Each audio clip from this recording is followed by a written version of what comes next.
성경을 한마디로 이야기할 수는 없지만 아주 쉽게 요약하라 한다면 하나님이 인간을 사랑하시는 사랑의 편지, 이렇게 할 수 있을 것 같아요. 이걸 이제 말씀들을 정리한 분들의 쭉 이야기를 들어보면 그럼 5글자는 뭐냐? 하나님의 마음이다. 그럼 2글자로 줄이면 뭐냐? 사랑이다. 저는 1글자로 줄여봤어요. 하나님께서 우리를 사랑하시는 하나님의 그 사랑의 편지를 1글자로 줄이면 뭘까? 오늘 우리 설교 제목처럼 저는 품이라고 그렇게 정의해 보았습니다. 하나님께서 당신의 마음을, 그 사랑의 마음을 전달하시기 위해서 편지를 썼는데 1600년 동안 약 400여 명의 선지자와 사도들의 손에 의해서 쓰여진 그 사랑의 편지가 바로 오늘 우리가 살펴보는 이 하나님의 말씀입니다. 이 말씀에 보면 하나님은 끊임없이 그 사랑을 추적하고 계세요. 내가 택한 백성, 나의 사랑하는 자녀, 나를 통하여서 이루시는 이 땅 가운데 있는 모든 하나님의 역사들을 이루어갈 믿음의 신실한 종들을 세우시고 때로는 그 사랑이 어땠던가를 계속 추적하고 계시는 사랑의 추적자, 그분이 바로 우리 아버지신데, 우리 하나님이신데, 인간을 향한 하나님의 그 사랑이 숨김없이 드러나고 있는 것이 바로 이 하나님의 말씀이죠. 그런데 말입니다, 우리들은 어찌된 판인지 하나님의 품 안에 거하기를 거부하고 도망가려고 하는 성향이, 기질이 있습니다. 기회 있는 대로 하나님의 품을 떠나려고 했습니다. 그리고 몰래 죄를 짓기도 하고, 또 혹은 자유라는 미명하에 마음껏 살고 싶은 마음에 자기가 꿈꾸던, 자기가 생각하던 그 생각대로 살아가려고 그렇게 자꾸만 숨으려고 하는 그런 경향들이 있어 왔습니다. 하나님께서는 이 상황들을 보시면서 편지를 보내시기도 하고, 때로는 그 사람을 인편해 보내시기도 하고, 때로는 직접적으로 보여주시기도 하고 하시면서 계속 아버지의 마음을 전달하고 계시는 거예요. 근데 이 편지를 읽게 되면 아주 근원적인 하나님의 품을 느끼고 이해하게 되거든요. 그러니까 따스한 성령님의 그 품 가운데 거하는 주의 사랑하는 종들에게는 어떤 상황에서도 예배할 수 있는 마음을 주시는 거예요. 이게 바로 하나님께서 우리에게 주시는 은혜인 거죠.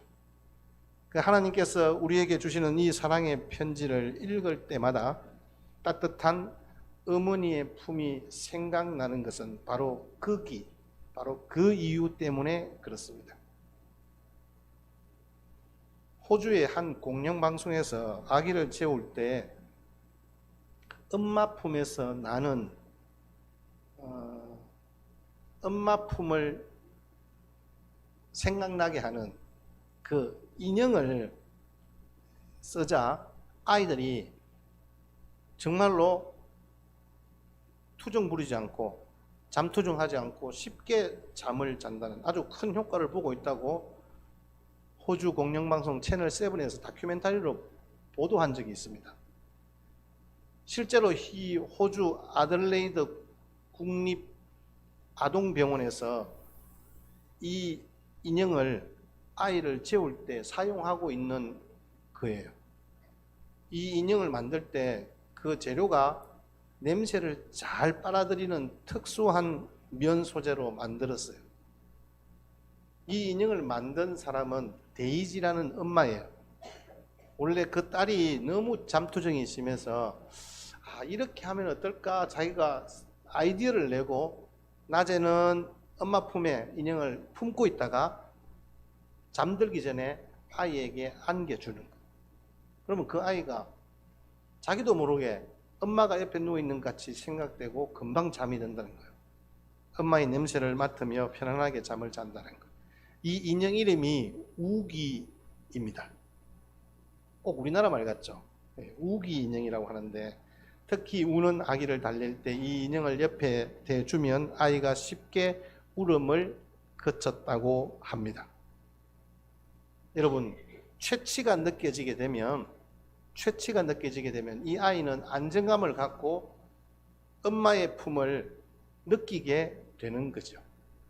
오늘도 저와 여러분들 가운데 우리를 한없이 사랑하시고 이 모든 우주 만물을 품으신 그 아버지의 품이 느껴지는 정말 따뜻한 한날이 되었으면 참 좋겠습니다. 하나님의 이 사랑이 우리에게는 어떻게 다가올까? 하나님의 마음이 어떻게 전달되어질까? 하나님의 사랑은 과연 어떠할까? 하나님의 그 놀라운 품은 우리에게 어떤 것들을 가져다 줄까? 이런 마음으로 제가 설교 준비를 하면서 대지를 이렇게 정해봤습니다. 아버지의 품은 전적으로 감싸는 따뜻한 용서의 품입니다 라고 대지를 정했습니다. 우리 같이 한번 받아 하실까요? 따뜻한 용서의 품입니다. 오늘 본문에 여러분들이 나중에 혹시 집에 돌아가셔서 꼭 15장을 전체를 읽어보시기를 부탁드립니다. 아니, 혹 전체를 읽기가 불편하시면 오늘 11절 말씀부터 읽어보십시오.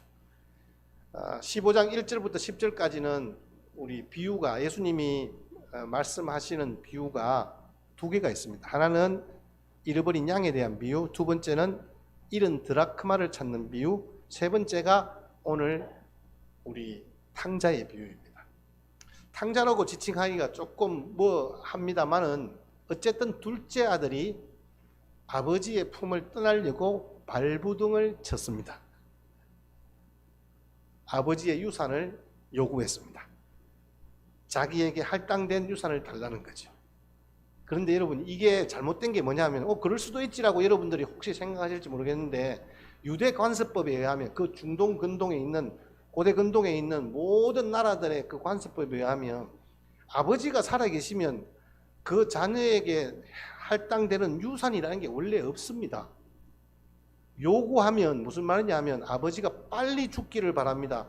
여차하면 내가 아버지를 죽일 수도 있습니다라는 이런 의도로 생각되어지는 거예요. 그러니까 그렇게 감히 할 수가 없어요. 그런데 둘째 아들은 성인이 되고 아버지에게 나의 몫을 달라고 이야기를 합니다. 근데 어쩐 일인지 아버지는 그 아들에게 정말 둘째에게 유산으로 물려줄 그 몫을 챙겨서 준 거예요. 불이 나게 둘째 아들은 챙겨서 떠났습니다. 타국을 돌면서 허랑방탕했습니다. 좋다는 친구들이 옆에서 다 찾아올 때 같이 그렇게 그 자기가 가진 물질들을 다 사용하고, 언제부터인지 친구들도 떠나고 가진 것도 아무것도 없고 심지어 먹을 것도 없는 상황이 되고 말았습니다. 너무 배가 고파서 돼지 치는 집에 종으로 들어가서 그 돼지 치는 것을 도와주고 그 사료를, 쥐염 열매를 몰래 먹으려고 했는데 그것조차도 제대로 되지 않는 것, 이런 비참한 지경까지 이르게 되었습니다. 이 상황을 오늘 15절 16절 말씀에 이렇게 이야기합니다. 16절 17절 말씀에 우리 같이 한번 읽겠습니다. 시작. 그가 돼지 먹는 쥐염 열매로 배를 채우고자 하되 주는 자가 없는지라. 이에 스스로 돌이켜 이르되 내 아버지에게는 양식이 풍족한 품꾼이 얼마나 많은가. 나는 여기서 줄여 죽는구나. 돼지 우리에서 돼지가 먹는 쥐염 열매로 배를 채우면서 힘겹게 끼니를 이어갈 때 자기가 생각하는 것은 너무 비참한 거예요. 정말 도저히 여기에서는 인간 이하의 대접을 받고 비인격적인 이 현실 앞에서 어떻게 돼지 사료도 제대로 못 먹게 하는 이 현실 앞에서 아버지의 집이 떠올랐습니다. 아버지의 집에서 평안히 살았던 때가 떠올랐습니다. 하지만 아버지 앞에 아들로 설 자신이 없었습니다. 아니, 너무 당연하죠. 자기는 이미 아들의 몫을 챙겼잖아요. 자기가 생각할 때. 그리고 그 아들의 몫은 전부 다 탕진했습니다. 그러니까 자기는 아들이 아닌 거죠. 그런데 아버지가 생각난 이유가 뭘까요? 배가 고팠어. 너무 단순하면서 당연합니다. 배가 고픈데 아버지가 생각났다. 이 말은 아버지는 종들에게 이러한 비인격적인 대우를 하는 것이 아니라 오히려 풍족하고 먹고 자고 하는 것에는 불편함이 없었다는 것을 어린 시절에 보아왔기 때문에 그랬습니다. 자기의 몫을 다 챙겨 떠나온 자신을, 그 모든 재산을 허랑방탕 다 허비한 자신을, 이제 이방인의 종이 되어서 돼지치기로 전락한 자신을 아버지가 받아주실 것이라고는 상상할 수가 없었습니다. 아직 그에게는 아버지가 받아줄 것이라는 그런 확신이 없었기 때문에 그저 품꾼의 하나로 여겨주셔도 감지덕지하다라는 생각으로 어떡하지 고민을 거듭한 끝에 돌아가기로 결정합니다. 아버지를 만나기 전에 동네 사람들이 먼저 발견하고 돌을 던지면 어떡하지? 아버지를 만났을 때 혹 아버지가 너 뭐 하다 왔니? 라고 물으면 뭐라고 대답하지? 혹시 딱이라도 맞지 않을까? 어떤 말로 다시 사죄의 말을 해야 아버지가 품꾼의 하나로 써줄 수 있는 긍휼함을 베풀어 주실까? 별의별 생각을 다 하면서 무거운 발걸음을 터벅터벅 집을 향해서 걸어갔습니다. 그런데 여러분, 본문에 보니까 뜻밖의 아버지의 모습이 나타납니다. 이 아들의 입장에서는 전혀 생각지도 않았던 오늘 20절, 21절 말씀입니다. 20절은 오늘 본문인데요. 21절까지 같이 읽겠습니다. 시작. 이에 일어나서 아버지께로 돌아가니라.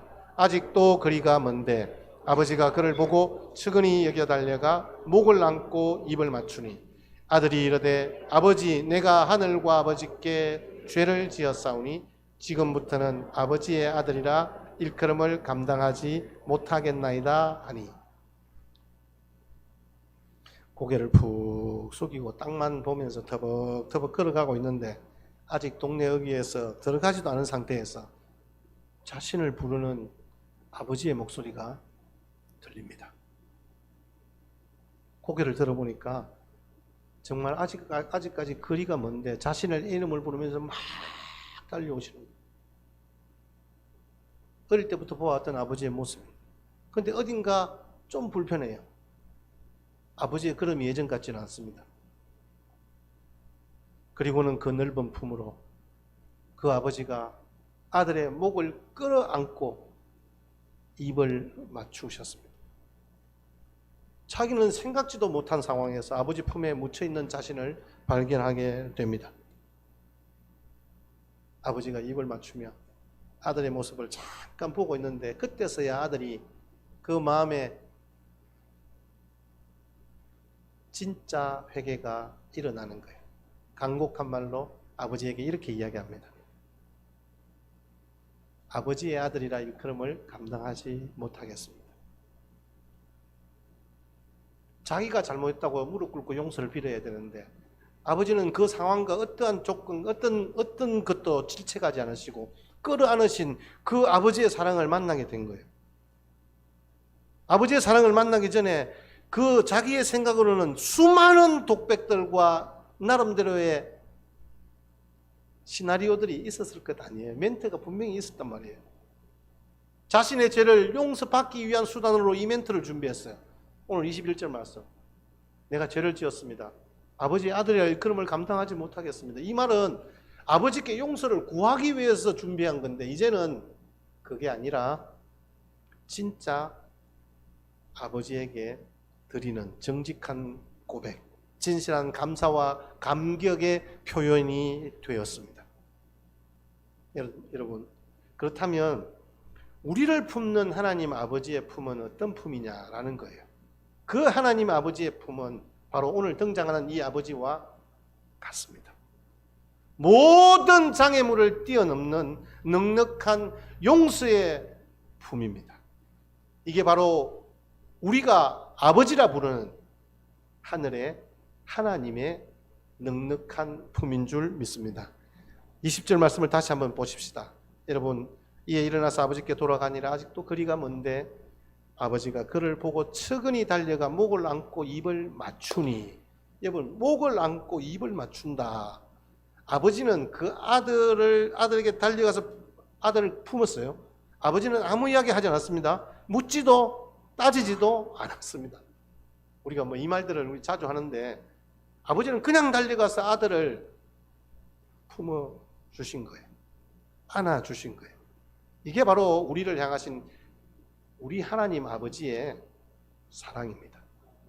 하나님은 우리의 모습이 어떠하든지 달려가 안아주시고 품어주시는 분이라는 거예요. 그래서 사실은 이런 것보다는요, 아버지는 먼저 보고 달려가 목을 끌어안고 안아주시고 입을 맞추시는 분이에요. 이 말은 무슨 말이에요? 둘째 아들이 나간 그날부터 이 아들을 계속 기다리고 있었단 말이잖아요. 형체도 알아볼 수 없는 먼 곳에 있는 아들인데도 불구하고 달려나가서 측은히 여겨 목을 끌어안고 입을 맞추고 있습니다. 여러분, 입 맞춘다는 것은 유대법 인사법이긴 한데요, 친구들에게, 가족들에게 주로 합니다. 그런데 주인이 종에게 입을 맞추지는 않습니다. 근데 지금 둘째는 아버지의 종으로 생각하고 받아주기만 해도 감지덕지다 생각하고 왔잖아요. 그런데 아버지는 목을 끌어안고 입을 맞추었어요. 이 말은 이렇게 하스했을 때 이 둘째가 느낌이 온 거죠. 아, 종이 아니라 아버지는 나를 아들로 맞아주시는 거구나 라는 것을 그제서야 비로소 깨닫게 된 거예요. 여러분, 오늘 말씀에 측은히 여겼다라는 말이 나오잖아요. 측은히 여겨 달려가. 이 땅의 사람들을 향한 예수님의 마음을 표현할 때 이 측은히 여기다는 단어를 예수님이 좀 자주 사용하셨어요. 예수님은 목자 없는 인생들을 보셨을 때, 광야에 앉아있는 무리들을 보았을 때 그들을 불쌍히 여기셨다. 이 말이 스플랑크 니조마이라는 헬라어 단어입니다. 이 단어 여기에도 똑같이 있었습니다. 귀신 들린 아들의 아버지, 여리고의 맹인, 나병 환자, 측은히 여기는 마음을 표현할 때 이 스플랑크 니조마이라는 단어를 사용했습니다. 그 측은히 여기는 하나님의 마음이 탕자의 모든 허물과 죄를 그 품에 다 녹여 용서의 열매로 나타나게 하신 거예요. 이 단어를 헬라어 원문을 보면 수동태, 과거형으로 사용하고 있습니다. 불쌍히 여기다, 동정하다, 측은히 여기다, 이런 뜻입니다. 과거 시제예요. 근데 여러분, 한번 상황을 정리해 보십시다. 지금 둘째 아들이 돌아오고 자기가 지금 끌어안고 있는 그 상황은 현재입니까? 과거입니까? 현재이잖아요. 지금 아들이 돌아온 건 현재예요. 근데 측은히 여기는 것은 과거 시제를 사용하고 있단 말이에요. 여러분, 이게 아버지의 마음이에요. 아버지는 집 나간 그때부터 지금까지 그 아들이 고생한 것을 아시고 불쌍히 여겨 주셨다는 말씀입니다. 얼마나 고통을 당했는지 아버지는 알았기 때문에 그 아들을 끌어안고 입을 맞춘 거예요. 이것이 주님께서 세리와 병자와 창녀와 수많은 질병을 가진 자들과 죽음을 경험한 자들을 불쌍히 여기는 마음이 지금까지 존재하고 있다는 것을 우리에게 말씀해 주고 있는, 우리가 만세전에 택함을 받았고 하나님께서 에덴 동산에 우리의 사람을 두셔서 그곳에서 하나님의 영광을 바라보며 모든 피조물들을 다스리며 이 땅에 충만한 삶을 살기를 바랬는데 죄의 유혹에 빠져 넘어지고 실패한 우리들을 측은히 여기시며 불쌍히 보셨다는 것을 의미하는 거예요.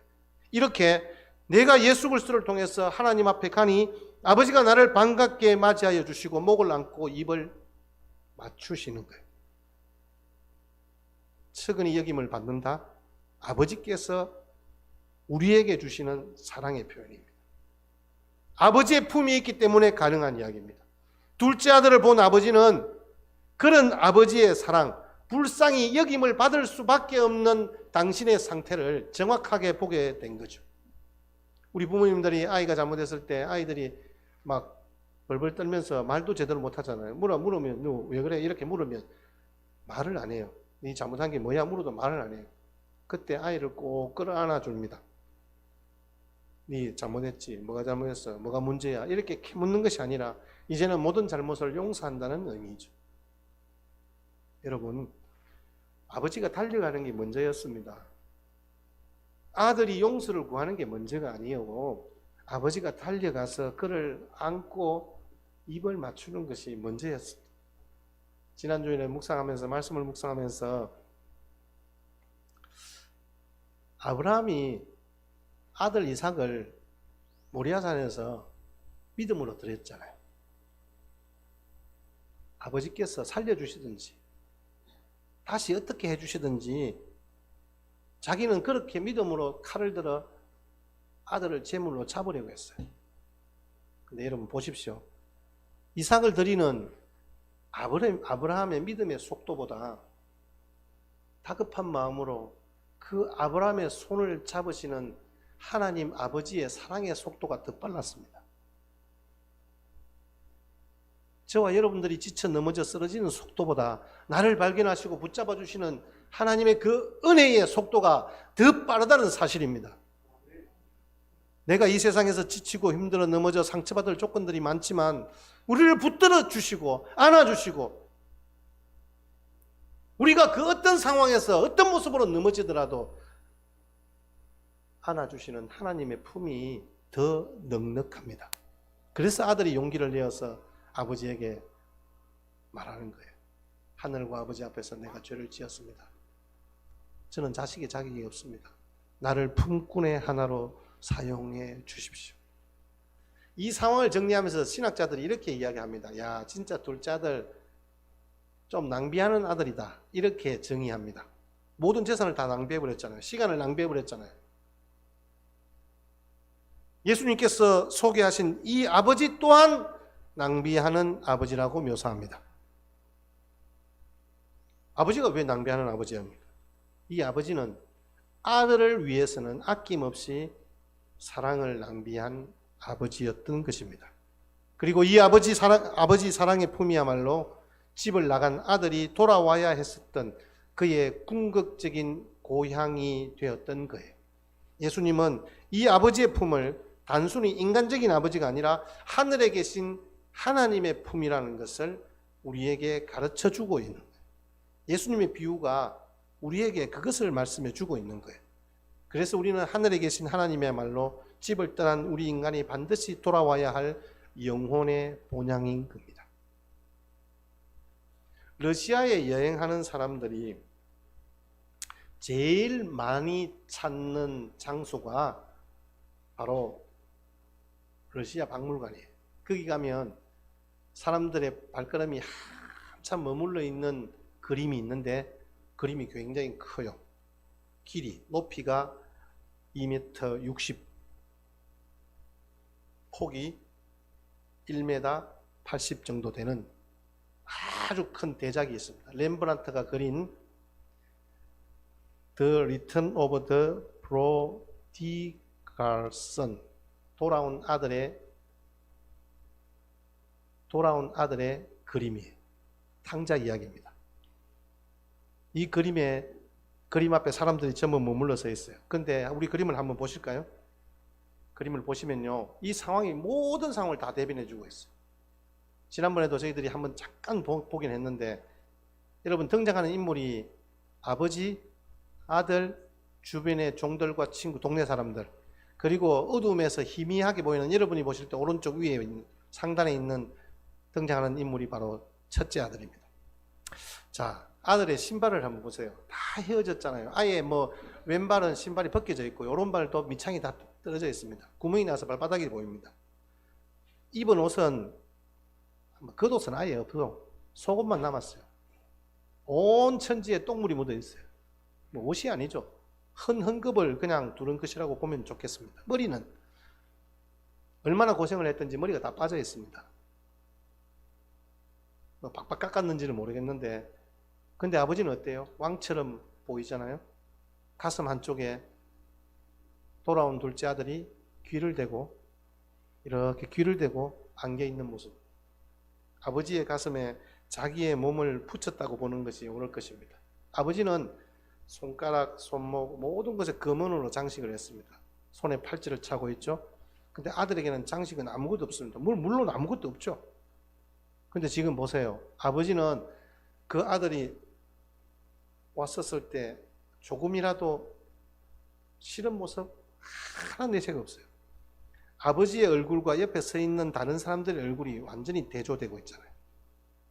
아버지는 온갖 정성과 따뜻함으로 아들을 안고 행복해하는 모습을 볼 수 있습니다. 근데 아들이 오른쪽 무릎을 약간 들고 있는 게 참 인상적입니다. 아마 아들의 생각에는 이제부터는 제가 정말 잘 살아보겠습니다라는 나름대로의 결심이 서 있는 한 대목이 아닌가 보여지기도 합니다. 자, 그런데 여러분, 지금 이 아들이 진실로 아버지께 돌아왔습니까? 아들로 온 게 아니잖아요. 외인이요 품꾼의 하나로 돌아왔다고 고백합니다. 거지로 돌아왔을 뿐이에요. 아버지의 집에 자기는 죽은 것으로 여기고 왔다는 거잖아요. 그런데도 아버지는 종들에게 뭐라고 이야기하느냐 하면 저는 종입니다. 품꾼의 하나로만 써주세요. 나는 아버지 앞에 아들이라 칭할 자격이 없습니다. 라고 이야기했을 때 아버지는 거기에 대한 답은 안 하고 종들에게 뒤로 돌아보면서 언제 잔치를 준비하고 있었던 양 빨리 잔치 준비해 뭐해 이렇게 아버지는 종들에게 이야기를 하고 있습니다. 우리말 성경에는 한 문장이 빠져 있어요. 아들에게 입힐 좋은 옷을 가져와라 빨리.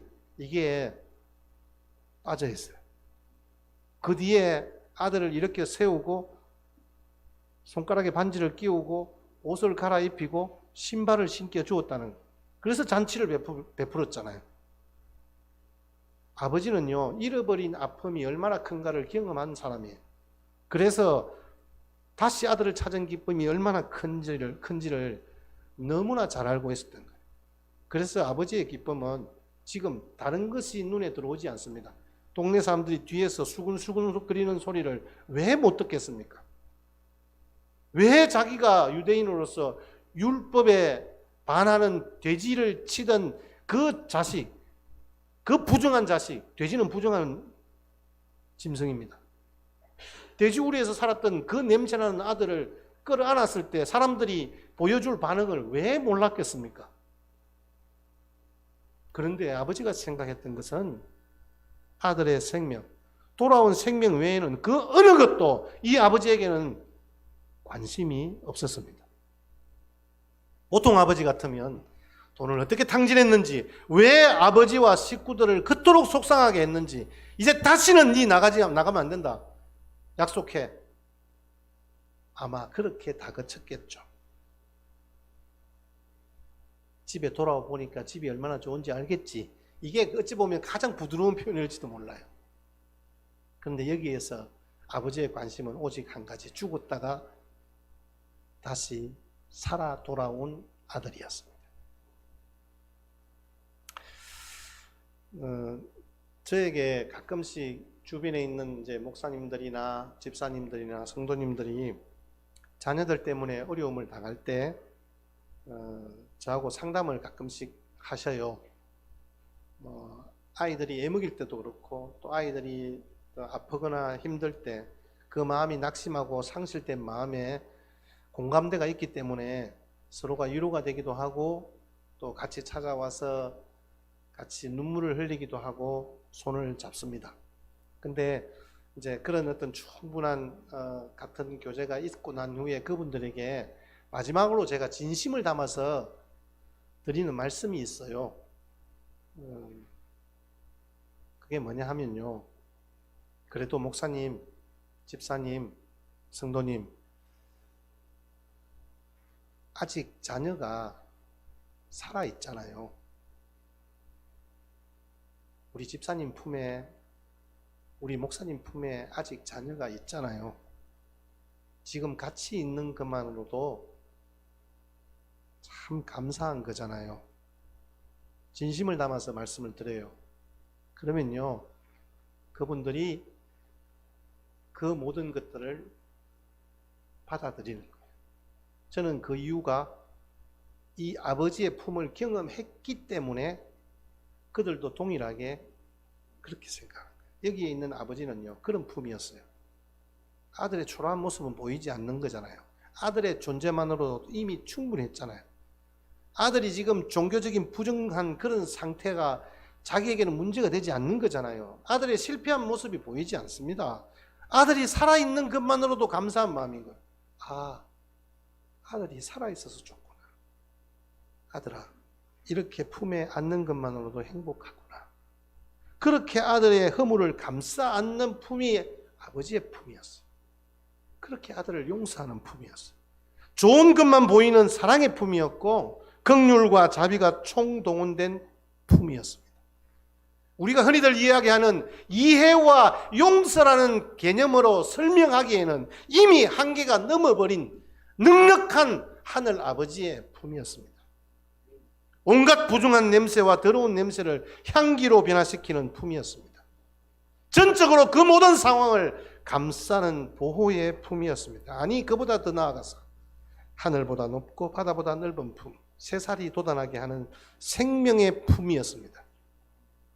여러분, 그래요. 여러분, 존재만으로 만족하는 감사의 품이 우리 하늘 아버지의 품인 줄 믿습니다. 그 아버지의 품이 바로 예수님의 품이에요. 그렇게 아들 자체를 안고 있다는 것만으로도 행복하신 하나님의 품이었습니다. 하지만 하나님의 품에서도 아버지의 품에서도 이 아들은 용서를 생각하지 못했잖아요. 할 수가 없죠. 다시 아들이 된다는 것은 더더욱 상상하지 못하는 거예요. 무거운 죄의 짐을 그대로 진 채 죄책감에 눌려있는, 돌아왔지만 아직도 마음은 무겁기만 합니다. 죄에 눌려 있습니다. 아버지는 이 무거운 죄의 짐, 마음의 짐을 누구보다도 잘 알고 계셨습니다. 죄책감에 눌려있는 아들에게 자유를 주었습니다. 아버지는 아들을 그의 가슴에 품어주었고 아무것도 묻지 않고 대담하게 용서해 주었습니다. 아버지는 전혀 할 수 없는 상식선을 넘어서 그 아들에게 자유를 허락하여 유산의 몫으로 주신 것과 마찬가지로 사랑에 자신이 있었기 때문에 그렇습니다. 사랑에 자신감이 있는 부모님들은 자식에게 자유를 줄 줄 압니다. 우리 아버지가 그랬습니다. 지난날에 과거를 묻지 않으셨습니다. 어리석고 추한 더럽고 냄새나는 그 과거를 이 아버지는 묻지 않았습니다. 한마디의 책망이나 질책도 없습니다. 지난날의 죄를 덮으시고 그것을 묻지 않으셨습니다. 주님의 보혈로 우리를 덮어주셨습니다. 여러분, 죄를 몰라서가 아닙니다. 책망거리가 되지 않기 때문이 아닙니다. 책망이 연기된 것도 아닙니다. 아무런 조건이나 이유 없이 우리의 죄를 그냥 묻지 않고 덮으셨다는 말씀입니다. 여러분, 지난주까지 우리가 계속해서 철없는 우리 이스라엘 백성들, 죄짓고 범죄하고 거짓말하고 우상숭배하고 그러면서 하나님이 우리를 벌하셨다 생각하는 그 어리석은 자녀들을 향해서 아니야, 내가 아직도 너를 사랑하고 있어 라는 하나님의 그 사랑의 편지의 내용들을 우리도 같이 함께 생각해 보았잖아요. 그 이스라엘 백성들을 품으시고 안으신 것처럼 지금 저와 여러분들을 용서를 뛰어넘는 속죄의 은혜를 주셨잖아요. 여러분, 속죄와 용서는 다릅니다. 용서는 지금 현재 그 사실 자체만을 용서하신 거예요. 이 사실 자체만을 용서하신 거예요. 그러나 속죄는 죄의 기억조차 지워주는 것을 의미합니다. 아버지는 아들의 잘못을 속죄해 주었습니다. 나중에 보자, 이거 아니었습니다. 기억에서조차 지워버린 거예요. 지금도 주님께 돌아왔다 하면서도 정신적으로 탕자로 살아가고 있는 것이 저와 여러분들의 현실이잖아요. 죄의 무거운 짐을 지고 고통하거나 죄책감으로 눌려있는 분들이 얼마나 많은지 몰라요. 그러나 우리 하늘 아버지는 그 모든 것들을 품으시고 생명이신 아들을 이 땅에 사람의 몸으로 보내셔서 우리의 죄의 고난들을 대신 당하시고 우리의 죄의 짐을 져주셨습니다. 우리가 그 예수님의 십자가의 고난으로 들어가면요, 우리의 고난의 짐은 가벼워지는 거예요. 고통이 사라져서가 아니에요. 그분의 사랑에 둘러싸이기 때문에 그렇습니다. 그래서 이제는 우리가 그 고통 앞에 무력하게 쓰러지는 것이 아니라 고통을 인정하고 살아낼 수 있는 능력이 우리 가운데 임하는 거예요. 이게 바로 따뜻한 고향의 품이자 하늘 아버지의 사랑의 마음인 거예요. 저와 여러분의 삶 가운데도 이러한 하늘 아버지의 넉넉한 품이 경험되어지는 복된 남은 인생길 되시기를 주의 이름으로 축복합니다. 여러분, 이제 추석 명절이잖아요.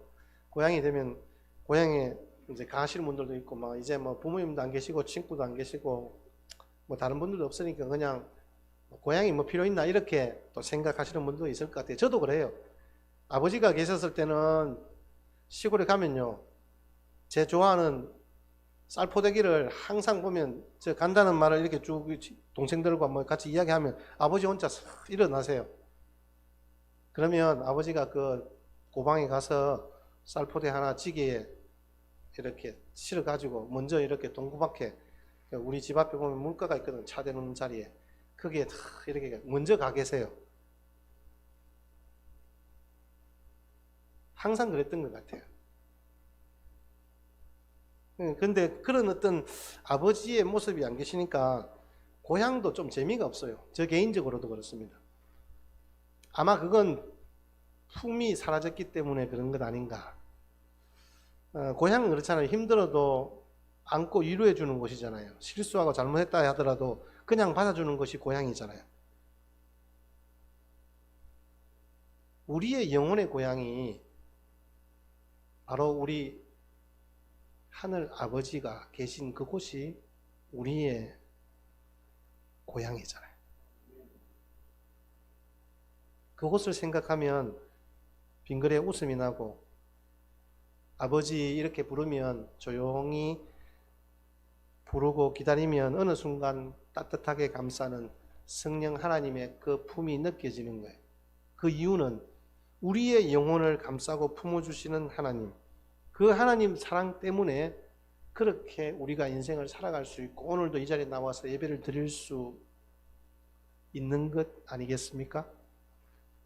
여러분, 우리 교회가 그렇게 생명을 보존하고 전하는 따뜻한 엄마의 품이 되었으면 좋겠습니다. 여러분, 고향에 가시는 분들도 계시고 그렇지 않는 분들도 계시겠지만, 우리가 고향을 생각하면서, 이 명절을 생각하면서 그런 아버지의 품, 아버지의 사랑을 여러분들이 경험하셨으면 좋겠다는 마음으로 오늘 이 누가복음 15장의 말씀을 같이 함께 생각해 보았습니다. 우리를 지으시고 섭리하시는 하나님, 그 하나님의 품, 바로 그것이 우리의 고향인데, 우리 현대인들이 실향민처럼 방황하는 가장 큰 이유가 이 고향이신 하나님을 떠났기 때문에 그렇습니다. 하나님의 품을 떠났기 때문에 그렇습니다. 여러분, 고향이란 곳은 지리적 공간이고 나름대로의 어떤 우리가 생각하는 이상향이지만